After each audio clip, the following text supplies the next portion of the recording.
ಯಾವುದೇ ಸೆಲೆಬ್ರಿಟಿಗಳು ಯಾವುದೇ ಒಂದು ಮಾರ್ಕೆಟಿಂಗ್ ಕಂಪನಿಗಳಿಗೆ ನೀವು ಪ್ರಚಾರ ಮಾಡ್ತೀರಾ ಅಂದರೆ ದಯಮಾಡಿ ನಿಮ್ಮ ಲಾಯರ್ ಹತ್ರ ನಿಮ್ಮ ಆಡಿಟರ್ ಹತ್ರ ಫಸ್ಟು ಡಾಕ್ಯುಮೆಂಟ್ಸ್ ಇದೆಯಾ ಅಂತ ಚೆಕ್ ಮಾಡಿಸ್ಬಿಟ್ಟು ಪ್ರಮೋಟ್ ಮಾಡಿ. ದಯಮಾಡಿ ನಾನು ಹೇಳುವಂಥದ್ದು. ಯಾಕಂದರೆ ಈಗ ನಮ್ಮ ಶಿವಣ್ಣನೋ, ನಮ್ಮ ದರ್ಶನ್ನೋ, ನಮ್ಮ ಯಶೋ ಯಾವುದೋ ಒಂದು ಕಂಪನಿಗಳಿಗೆ ಮಾರ್ಕೆಟಿಂಗ್ ಮಾಡ್ತಾ ಇರ್ತಾರೆ. ನಾವು ಮಾರ್ಕೆಟಿಂಗ್ ಯಾರು ಮಾಡ್ತಾರೆ ಅವ್ರ ಹೆಸರು ಮೇಲೆ FIR ಹಾಕೋದಕ್ಕಾಗಲಿ, ಅವ್ರ ಮೇಲೆ ಕಾನೂನು ಕ್ರಮ ಜರುಗಿಸೋದಕ್ಕೆ ನಮಗೆ ರೈಟ್ಸ್ ಇಲ್ಲ. ಅವ್ರು ಬರ್ತಾರೆ, ಪ್ರಚಾರ ಮಾಡ್ತಾರೆ, ಹೋಗ್ತಾರೆ ಅಷ್ಟೇ.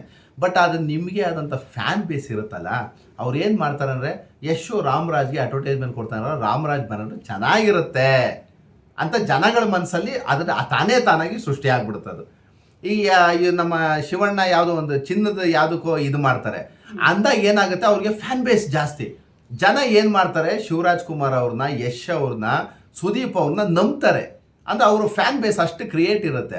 ಆ ಥರ ನೋಡಿದಾಗ ಏನಾಗುತ್ತೆ, ದಯಮಾಡಿ ನಾನು ಈ ಸೆಲೆಬ್ರಿಟಿಗಳೇ ಕರ್ನಾಟಕದಲ್ಲಿ ಏನು ಕೆಲವೊಂದು ವಿಚಾರದಲ್ಲಿ ಸೆಲೆಬ್ರಿಟಿಗಳು ಹೆಸರನ್ನು ಮಾಡ್ಕೊಂಡಿದ್ದಾರಲ್ಲ, ನೀವು ಯಾವುದೇ ಕಂಪನಿಗೆ ನೀವು ಮಾರ್ಕೆಟಿಂಗ್ ಮಾಡ್ತೀಯಾ ಅಥವಾ ಪ್ರಚಾರವನ್ನು ಮಾಡ್ತೀಯ ಅಂತ ಹೋದಾಗ ದಯಮಾಡಿ ಕಂಪನಿ ಸರಿಗಿದೆಯಾ, ಕಂಪ್ನಿ ಲೈಸೆನ್ಸ್ ಸರಿಗಿದೆಯಾ, ಇದನ್ನೇ ನಿಮ್ಮ ಲಾಯರ್ ಹತ್ರ, ಆಡಿಟರ್ ಹತ್ರ ಚೆಕ್ ಮಾಡಿಸ್ಕೊಂಡು ಆಮೇಲೆ ಪ್ರಮೋಷನ್ ಮಾಡಿ. ದಯಮಾಡಿ. ಇವತ್ತು ಸಮಾಜದಲ್ಲಿ ಏನಾಗಿದೆ ಗೊತ್ತಾ, ಯಾವುದೋ ಒಂದು ನೋಡಿ, ನಮ್ಮ ನಮ್ಮ ಯಾವುದೋ JDS MLA ಸರವಣ ಅಂತ ಯಾರೋ ಒಬ್ಬ ಇದ್ದಾನೆ, ಸಾಯಿ ಗೋಲ್ಡ್ ಪ್ಯಾಲೇಸ್ ಅಂತ ಒಂದು ಜ್ಯುವೆಲರಿ ಅಂಗಡಿ ಇದೆ, ಆಮೇಲೆ ಆಭರಣ ಅಂತಿದೆ, ಆಮೇಲೆ ಅವ್ಯಾವ್ಯಾವು ಮಲ್ಬಾರ್ ಗೋಲ್ಡು, ಜೋಯಲಕಾಸು, ಭೀಮಾ, ಲಲಿತಾ ಜ್ಯುವೆಲರಿ, ಆಮೇಲೆ ತನಿಷ್ಕು, ಸೆನ್ಕೋ ಗೋಲ್ಡನ್ ಇದು, ಆಮೇಲೆ ಇದು ಕೃಷ್ಣಯ್ಯ ಚೆಟ್ಟಿ ಆ್ಯಂಡ್ ಸನ್ಸ್ ಅಂತ, ಈ ಕನಿಕಾ ಜ್ಯುವೆಲರ್ಸು, ನಮ್ಮ ಮಾರ್ಕೆಟಲ್ಲಿ ತುಂಬ ದೊಡ್ಡದಾದಂಥ ಅಂತ ನೋಡಿ. ನೀವು ದಿನಾ ಬೆಳಗಾರೆ ಅಬ್ಸರ್ವ್ ಮಾಡಿ, ಆ ಸಾಯಿ ಗೋಲ್ಡ್ ಪ್ಯಾಲೇಸು, ಈ ಯಾವುದೋ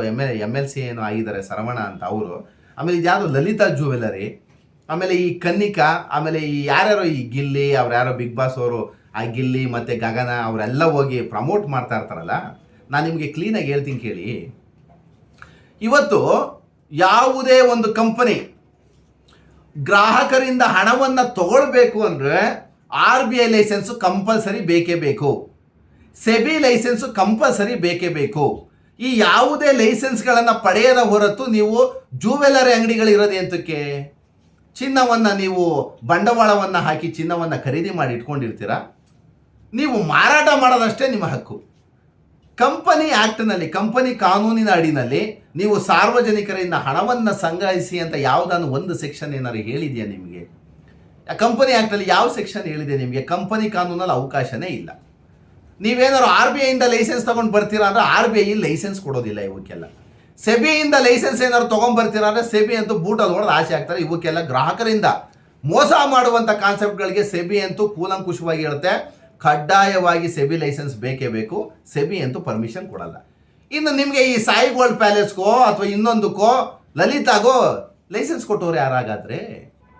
ಗ್ರಾಹಕರಿಂದ ಒಂದು ಕಂಪನಿ ಕಾನೂನಿನ ಪ್ರಕಾರ ನಾನು ಹೇಳ್ತೀನಿ ಕೇಳಿ. ಈಗ ಒಂದು ಜ್ಯುವೆಲರಿ ಕಂಪ್ನಿಯನ್ನು ಓಪನ್ ಮಾಡ್ಕೊಂಡ್ರು, ಕಂಪನಿ ಕಾನೂನು ಏನನ್ನುತ್ತೆ? ನೀವು ಸಾರ್ವಜನಿಕರಿಂದ ಬಂಡವಾಳವನ್ನು ಹಾಕಿಸ್ಕೊಳ್ತೀರಾ ಅಥವಾ ಮುಂಗಡ ಹಣವನ್ನು ಹಾಕಿಸ್ಕೊತೀರಾ ಅಂತ ತಿಳ್ಕೊಳ್ಳಿ. ಒಂದು ಕಂಪನಿಗೆ ಸಾರ್ವಜನಿಕರಿಂದ ಹಣ ಬಂದ ಕೂಡಲೇ ಏನು ಮಾಡಬೇಕು? ಶೇರ್ ಸರ್ಟಿಫಿಕೇಟ್ಗಳನ್ನು ನೀಡಬೇಕು. ಶೇರ್ ಸರ್ಟಿಫಿಕೇಟ್ಗಳನ್ನು ನೀಡಿದರೆ ನೀವು ಈ ಎಲ್ಲ ದೊಡ್ಡ ದೊಡ್ಡ ಜ್ಯುವೆಲರ್ಸು, ಚಿನ್ನದ ಹೆಸರಿನಲ್ಲಿ ಮೋಸ ಮಾಡುವ ನರಭಕ್ಷಕ ಜ್ಯುವೆಲರ್ಸ್ ಅಂಗಡಿಗಳಿಗೆ ನಾನು ಹೇಳ್ತಿರುವಂಥದ್ದು.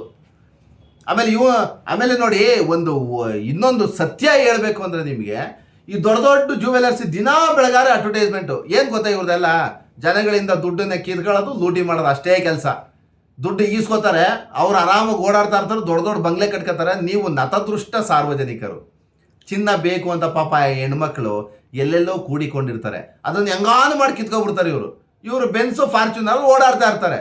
ಪಾಪ ಇವ್ರು ದುಡ್ಡು ಕಳ್ಕೊಂಡು ಮೋಸ ಹೋಗುವಂಥ ಪರಿಕಲ್ಪನೆಗಳಿವೆಲ್ಲ. ಈ ದೊಡ್ಡ ದೊಡ್ಡ ಜ್ಯುವೆಲರ್ಸಿಗೆ ಹೇಳುವಂಥದ್ದು, ಈಗ ನಾನೊಂದು ಹೇಳ್ತಾ ಇದ್ದೆ, ಕಂಪನಿ ಆ್ಯಕ್ಟಲ್ಲಿ ಹೇಗಿದೆ ಅಂದರೆ ಕಾನೂನು, ನೀವು ಸಾರ್ವಜನಿಕರಿಂದ ಮುಂಗಡ ಹಣವನ್ನು ತಗೊಂಡ ಮೇಲೆ ಅಥವಾ ಬಂಡವಾಳವನ್ನು ಹಾಕಿಸ್ಕೊಂಡ್ಮೇಲೆ ಕಂಪನಿ ಆ್ಯಕ್ಟು ಕ್ಲೀನಾಗಿ ಹೇಳಿದೆ, ನೀವು ಶೇರ್ ಸರ್ಟಿಫಿಕೇಟ್ಗಳನ್ನು ಇಶ್ಯೂ ಮಾಡಲೇಬೇಕು ಅಂತ ಹೇಳಿದೆ. ಯಾವ ಗೋಲ್ಡ್ ಜ್ಯುವೆಲರಿ ಅಂಗಡಿಗಳು ಒಬ್ಬ ಗ್ರಾಹಕನಿಗೆ ನೀವು ಶೇರ್ ಸರ್ಟಿಫಿಕೇಟ್ಗಳನ್ನು ನೀಡಿದ್ದೀರಾ? ಒಂದನ್ನು ತೋರಿಸಿ. ನೀವು ಕಂಪನಿಯಿಂದ ಅಷ್ಟು ಬಂಡವಾಳವನ್ನು ಹಾಕಿಸ್ಕೊಂಡ್ಬಿಟ್ರಲ್ಲ, ಸಾವಿರಾರು ಕೋಟಿ ಬಂಡವಾಳವನ್ನು ಹಾಕಿಸ್ಕೊಂಡು ನಿಮ್ಮ ಹತ್ರ ಲಂಸಮ್ ಅಮೌಂಟು, ಒಂದು 400 ಕೋಟಿನೋ 500 ಕೋಟಿನೋ 1000 ಕೋಟಿನೋ ಇದೆಯಲ್ಲ, ಆ 1,000 ಕೋಟಿಗೆ ಡಿವಿಡೆಂಟ್ಗಳನ್ನು ಬಂಡವಾಳ ಹಾಕಿರೋರಿಗೆ ಲಾಭಾಂಶದ ಮೇಲೆ ಡಿವಿಡೆಂಟ್ ಕೊಡಿ ಅಂತ ಕಂಪನಿ ಆ್ಯಕ್ಟ್ ಹೇಳುತ್ತೆ. ಡಿವಿಡೆಂಟ್ಗಳನ್ನು ಎಲ್ಲಿ ಕೊಟ್ಟಿದ್ದೀರಾ? ಶೇರ್ ಸರ್ಟಿಫಿಕೇಟು ಇಲ್ಲ, ಡಿವಿಡೆಂಟ್ ಸರ್ಟಿಫಿಕೇಟು ಇಲ್ಲ. ಈಗ ನನಗೊಂದು ಡೌಟ್ ಏನಾಗುತ್ತೆ ಅಂದರೆ, ಇವರೆಲ್ಲ ಇಷ್ಟೆಲ್ಲ ಫ್ರಾಡ್ ಮಾಡ್ತಾರಲ್ಲ, ನೀವು ಅರ್ಥ ಮಾಡ್ಕೊಳ್ಳಿ. ಈಗ ಇವರು 1,000 ಕೋಟಿದೆ, 1,000 ಕೋಟಿ ಒಳಹರಿವು ಬಂತು ಅಂತ ತಿಳ್ಕೊಳ್ಳಿ ಕಂಪ್ನಿ ಅಕೌಂಟ್ಗೆ.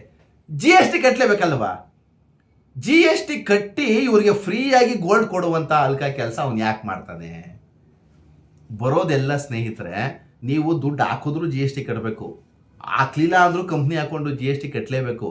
ನೀವು 1,000 ಕೋಟಿಗೆ GST ಎಷ್ಟು ಆಗುತ್ತೆ ಅಂತ ಅಂದ್ಕೊಂಡಿದ್ದೀರ ಸ್ನೇಹಿತರೆ? ಆ GST ಅಮೌಂಟ್ ಮಾಡೋ ಅಷ್ಟಲ್ಲೇ ಅವನು ನಿಮ್ಮ ಹತ್ರ ಬಿಸ್ನೆಸ್ ಆ ಅಮೌಂಟನ್ನು ಹಾಕಿಸ್ಕೊಂಡು ಬಿಸ್ನೆಸ್ ಮಾಡದೇ ಇರೋದು ಒಳ್ಳೇದವರು.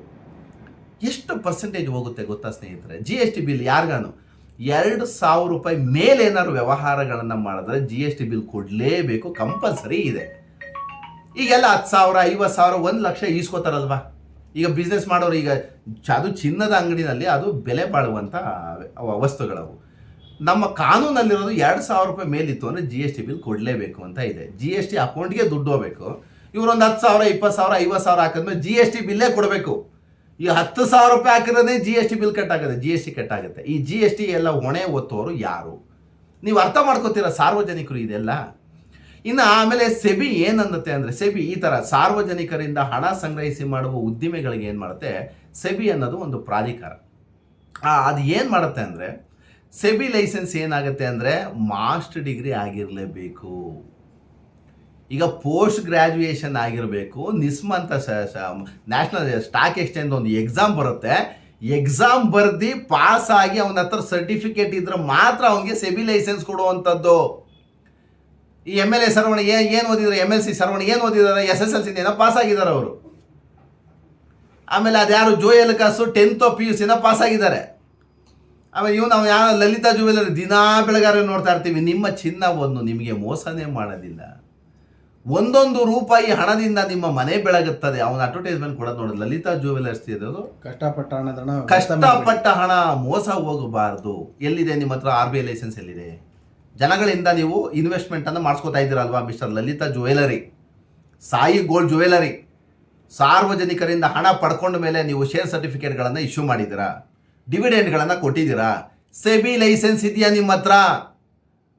ಒಳ್ಳೆ RBI ಲೈಸೆನ್ಸ್ ಇದೆಯಾ ನಿಮ್ಮ ಹತ್ರ? ಇವರೆಲ್ಲ ಏನು ಮಾಡ್ತಾರೆ ಅಂದರೆ ಸ್ನೇಹಿತರೆ, ಇಡೀ ಕರ್ನಾಟಕದ ಜನದ ಅರ್ಥ ಮಾಡ್ಕೋಬೇಕು. ಒಂದು 50,000 ರೂಪಾಯಿ ಕೊಟ್ಟು ಒಂದು ವೆಬ್ಸೈಟ್ ಓಪನ್ ಮಾಡೋದು, ಒಂದು 5,000 ರೂಪಾಯಿ ಕೊಟ್ಟರೆ ಒಂದು ಕಂಪ್ನಿ ಓಪನ್ ಮಾಡ್ತಾರೆ, 3,000 ರೂಪಾಯಿ ಕೊಟ್ಟರೆ ಒಂದು GST ಓಪನ್ ಮಾಡ್ತಾರೆ. ಇಷ್ಟೇ ಬಂಡವಾಳ ಅವ್ರದ್ದು. ಇನ್ನು ಮಿಕ್ಕಿದ್ದೆಲ್ಲ ಸಾರ್ವಜನಿಕರ ಹಣ, ನಿಮ್ಮ ದುಡ್ಡನ್ನು ಇಟ್ಕೊಂಡೇ ಆಟ ಆಡ್ತಾ ಇರ್ತಾರೆ ಅವರು. ಇವತ್ತು ನೆನ್ನೆ ಮೊನ್ನೆ ಈ 3 ವರ್ಷದಿಂದ ಏನೂ ಇರಲಿಲ್ಲ ಜಾರ್ ಕಂಪ್ನಿ ಓನರ್ಗಳಿಗೆ, ಖಾಲಿ ಕೈ. ಇವತ್ತಾಲೆ 4,000 ಕೋಟಿ ಮಾಲೀಕರಾಗಿದ್ದಾರೆ ಅಂದರೆ ಆ ಲೋಫರ್ಗಳನ್ನು, ಆ ಫ್ರಾಡ್ಗಳನ್ನು ಬೆಳೆಸ್ತವ್ರು ಯಾರು? ಎಲ್ಲ ನಿಮ್ಮ ದುಡ್ಡೇ, ಸಾರ್ವಜನಿಕರ ದುಡ್ಡು. ಕ್ಲೀನಾಗಿ ಎಲ್ಲ ಕೂತ್ಕೊಂಡು ಎಲ್ಲೋ ಮೊಬೈಲಲ್ಲಿ ಅಕೌಂಟಲ್ಲಿ ದುಡ್ಡು ಇರ್ತದೆ, ಪಾಸ್ ಮಾಡ್ತಾ ಇರ್ತೀರ.